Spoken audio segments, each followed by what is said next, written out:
बिस्मिल्लाहिर्रहमानिर्रहीम, अस्सलाम वालेकुम। मैं हूं मखदूम शहाबुद्दीन। 2 अक्टूबर 2025 मंगल का दिन।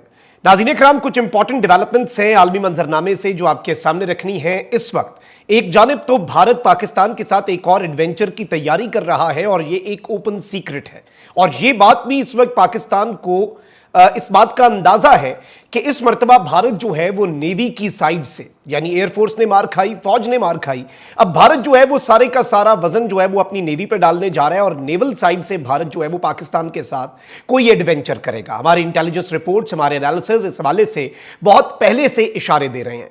और अब भारत के वजीर दिफा राजनाथ सिंह ने एक धमकी दी है पाकिस्तान को, और उसने पाकिस्तान के ऊपर एक्यूजेशंस की भरमार की है और पाकिस्तान को ब्लेम किया है और कहा है कि अब भारत जो रिस्पॉन्स देगा वो पाकिस्तान के लिए बड़ा खतरनाक होगा। और ये एरिया जो है ये सर क्रीक का एरिया है।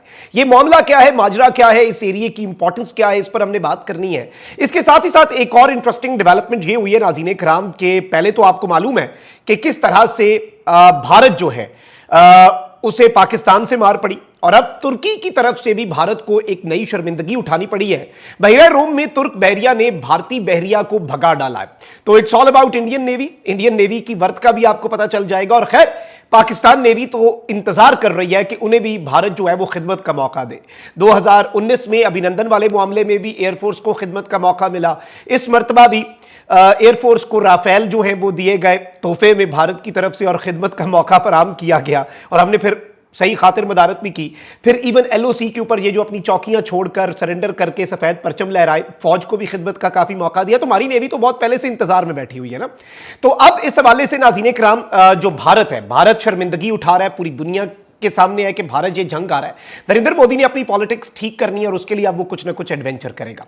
भारतीय वजीर दिफा राजनाथ सिंह जो है नाज़रीन इकराम, इसने पिछले हफ्ते कहा कि सिंदूर 2.0 और सिंदूर 3.0 जो है वो दोबारा शुरू हो सकता है। अब ये कह रहा है कि Pakistan has increased it's military infrastructure in sir creek, कि पाकिस्तान ने अपना जो मिलिट्री का और दिफाई पूरा निजाम है, इंफ्रास्ट्रक्चर है, वो इंक्रीज कर दिया है सर क्रीक के एरिया में। If Pakistan attempts to do any misadventure, अगर पाकिस्तान कोई मिस एडवेंचर करता है, we will send a strong message. Pakistan should remember way to Karachi goes through Sir Creek. Pakistan को याद रखना चाहिए कि कराची की तरफ जो रास्ता जाता है वो सर क्रीक के जरिए ही जाता है। और इसने वही वाली पुरानी भारत की जो एक स्ट्रैटेजी होती है कि पाकिस्तान को ब्लेम करें और भारत ये कहे कि हमने तो रिस्पांस दिया। जैसे सिंदूर में ये कहते थे हमने तो दहशतगर्दों के ठिकानों को निशाना बनाया, अलबत्ता सबूत इनके पास कोई नहीं था। अब ये कहता है कि जी इंडिया ने डायलॉग के जरिए इस मामले को हल करने की कोशिश की, लेकिन पाकिस्तान की नीयत जो है उसमें मसला है, और पाकिस्तान की नीयत जो है वो वाजे भी नहीं है कि पाकिस्तान करना क्या चाहता है, और अपना मिलिट्री इंफ्रास्ट्रक्चर जो है वो सर क्रीक के अंदर पाकिस्तान ने बढ़ा दिया है। यह कहना था भारतीय वजीर दिफा राजनाथ का। अब ये जो नाज़रीन इकराम भोज एयर बेस जो है, और ये विजय दशमी का जो दिन है, उस दिन भोज एयर बेस जो है उसके ऊपर खड़े होकर ये पाकिस्तान को सख्त वार्निंग दे रहा है और पाकिस्तान को सख्त इंतबाह नाम नेहाद जारी कर रहा है, और कहता है कि पाकिस्तान ने कार्रवाई करने की अगर हिमाकत की तो पाकिस्तान को मुंह तोड़ हम जवाब देंगे, तारीख और जोग्राफिया बदल जाएगा। 1965 की जंग का भी हवाला दे दिया जो भारत हारा था।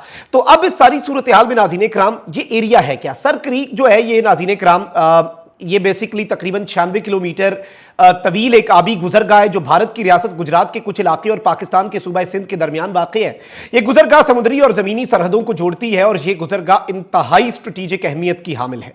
इस तनाज़े की जड़ें जो है नाज़रीन इकराम 1914 में बंबई रेजिडेंसी और सिंध के दरमियान होने वाले मुआहदे के अंदर है। पाकिस्तान का मौक़िफ़ यह है कि सरहद मगरबी किनारे से गुजरती है, और पाकिस्तान के मौक़िफ़ के बरक्स भारत ये कहता है कि जी हुदूद जो है वो वस्ती ख़त पर मुकर्रर है, यानी सरहदी हुदूद जो है वो दरमियान में है। सर क्रीक के इलाके की अहमियत जो है नाज़रीन इकराम, ये दो बड़ी अहम वजूहात की वजह से ये इलाका बहिरा अरब से नज़दीक है और यहाँ से पाकिस्तान के कराची बंदरगाह तक रसाई का रास्ता है। माना जाता है कि इस वक्त नाज़रीन इकराम सर क्रीक जो है उसके आसपास के साहिली इलाकों में हाइड्रोकार्बन और कुदरती गैस के ज़खायर भी मौजूद हैं, और इस वक्त वाज़े बाउंड्री लाइन जो है उसके हवाले से कुछ इख्तलाफात का होना दोनों मुल्कों के दरमियान बड़ा तनाज़ा भी बन सकता है। और पाकिस्तान जो है वो इस सारे मामले के अंदर चीजें जो हैं आपको मालूम होना चाहिए कि पाकिस्तान सरेंडर तो करेगा नहीं, पाकिस्तान भारत को मुंह तोड़ जवाब देगा। और इस मरतबा इसने कहा कि कराची का रास्ता इधर से होकर गुजरता है, ये होता है, वो होता है, फलां होता है, ढिमका होता है, ये सारी बड़कियां। लेकिन इससे एक चीज का अंदाजा होता है कि भारत जो है वो अभी भी पाकिस्तान के साथ कोई एडवेंचर करने की कोशिश कर सकता है। 78 ईयर से ये मामला जो है, सरहदी तनाजा जो है ये बरकरार है। तो इस चीज के ऊपर हमारी नजर होगी और ये एक बहुत इंपॉर्टेंट टॉपिक है। इसकी कुछ बेसिक बुनियादी चीजें मैंने आपके सामने रख दी। अब सबसे इंपॉर्टेंट चीज नाज़रीन इकराम जो है उस पर आते हैं।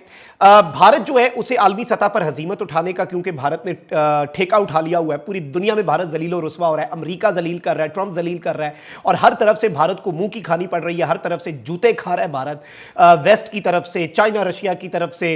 गल्फ के अंदर पाकिस्तान ने इंडिया को कंप्लीटली रिप्लेस कर दिया। अब एक ही एलाय बच गया इंडिया का, वो भी शायद इंडिया की उस तरह से मदद ना कर सके क्योंकि उसके अपने बड़े मसाइल हैं।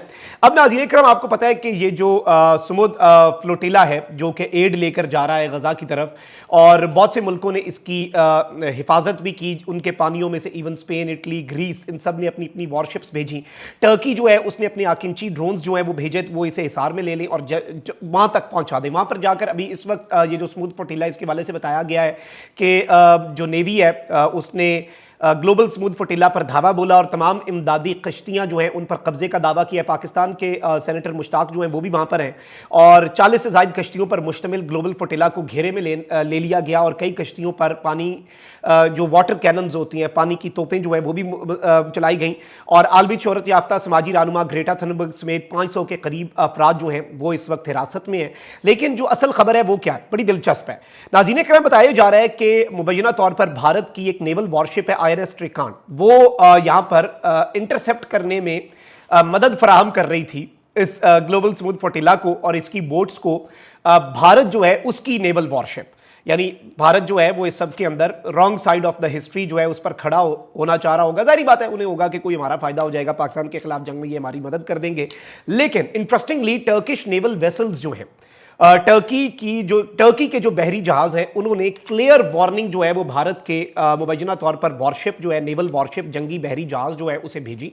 और भारत जो कि दुम दबाकर भागने के लिए मशहूर है और भारत की हिस्ट्री रही है, तो भारत जो है वो यहां से शर्मिंदगी उठाना ही भारत का मुकद्दर बना और इंडिया की नेवल वॉरशिप जो है वो यहां से दुम दबाकर भाग गई। ये बड़ी एक्सक्लूसिव और खास खबर है और इससे वैसे भारत की रियलिटी भी पता चलती है कि ये बेचारे कितने फ्रस्ट्रेटेड हैं और कितने लो लेवल पे ये लोग गिर चुके हैं। अलबत्ता ये जो स्मूथ फ्लोटिला है ये वहां तक पहुंचा है, ये एक बहुत बड़ी चीज है और इस वक्त बहुत सी चीजें जो हैं पूरे पाकिस्तान के अंदर, मुख्तलिफ जगहों पर, पूरी दुनिया के अंदर खैर जो एहतजाज हैं वो हो रहे हैं इसके लिए कि गवर्नमेंट जो है इसके लिए आवाज़ उठाएं। पाकिस्तान में भी लाहौर और इस्लामाबाद के अंदर भी प्रोटेस्ट रखे गए हैं, वो भी एक बड़ी इंपॉर्टेंट डेवलपमेंट है और रात की तारीकी में इसे पर धावा बोला गया।